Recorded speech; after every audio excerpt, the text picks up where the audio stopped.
Assalamualaikum warahmatullahi wabarakatuh. Perkenalkan, nama saya Widya Helmiati dari kelas E20.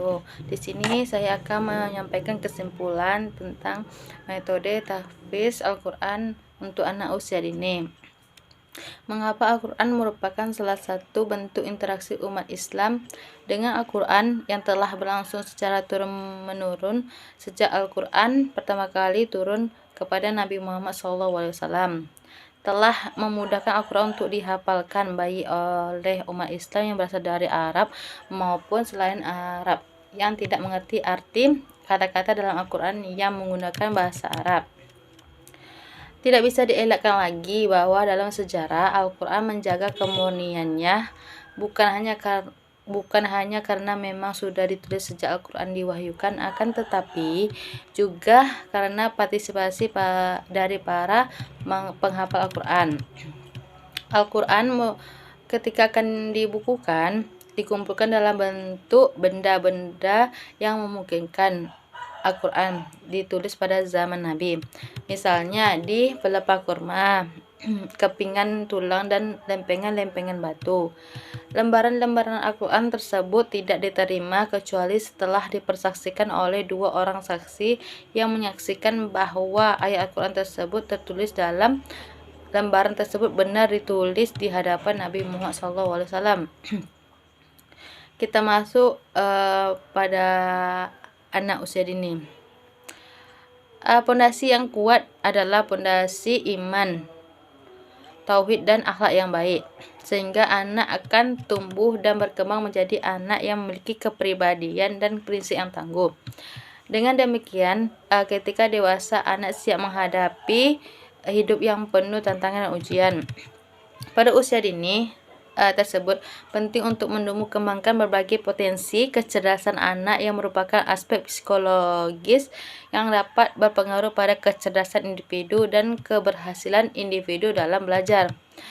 Menurut Osborah, White, dan Bloom, perkembangan intelektual manusia pada masa usia dini atau masa keemasan dari usia 0 sampai 8 tahun mencapai 80% dan akan mencapai 100% pada usia 18 tahun.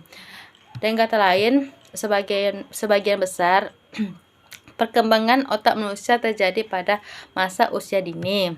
Dengan demikian, anak mengalami periode sensitif di mana anak mulai peka untuk menerima berbagai stimulasi dan berbagai upaya pendidikan dari lingkungannya, baik yang sengaja maupun tidak.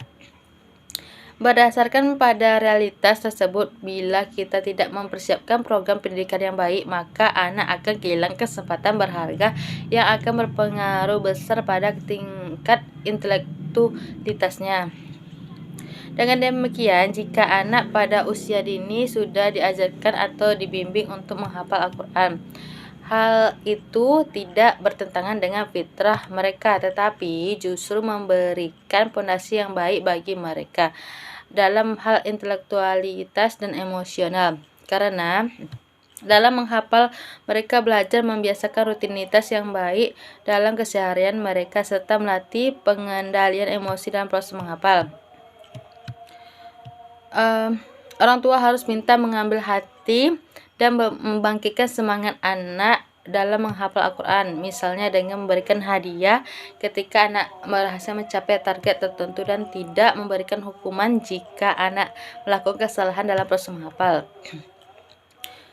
Di samping itu, dengan adanya ayat bacaan Al-Quran tersebut, yakni suara orang tua dan suara anak, maka si anak pun dapat mengetahui kesalahan-kesalahannya dengan membandingkan bacaan orang tua. Kelebihan lainnya adalah metode ini mengajarkan anak menghafal secara mandiri dan orang tua pun bisa fleksibel mengajarkan pekerjaan lain. Sedangkan permainan yang harus dihindarkan, misalnya permainan game dan menonton film kartun yang tidak mendidik, karena akan menguras tenaga dan pikiran anak serta membuat mata lelah tanpa adanya aktivitas gerak dari anggota tubuh yang lain. Hal ini berbagai bentuk kesadaran dan fitrah anak adalah dengan memberikan pujian dan hadiah sebagai bentuk apresiasi dan motivasi untuk menghafalkan. Salah satu nasihat yang ditulis dalam buku ini adalah ketika menemani anak menghafal Al-Quran, hendaklah orang tua memperhatikan dengan sesama dan meninggalkan aktivitas yang lain. Terkadang ada yang mengatakan bahwa anak kecil tidak boleh terbebani dengan banyak hafalan sehingga membisikkan pada orang tua untuk menghentikan hafalan Al-Quran mereka. Dengan demikian, menghafal Al-Quran adalah bentuk pendidikan anak usia dini yang tepat jika ditempuh dengan metode yang tepat sesuai tumbuh kembang mereka.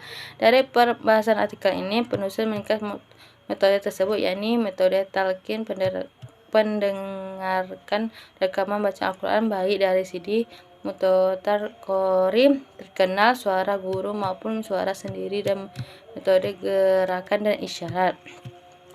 Para orang tua dan guru hendaklah memilihkan metode yang tepat disesuaikan kondisi anak dan lingkungannya.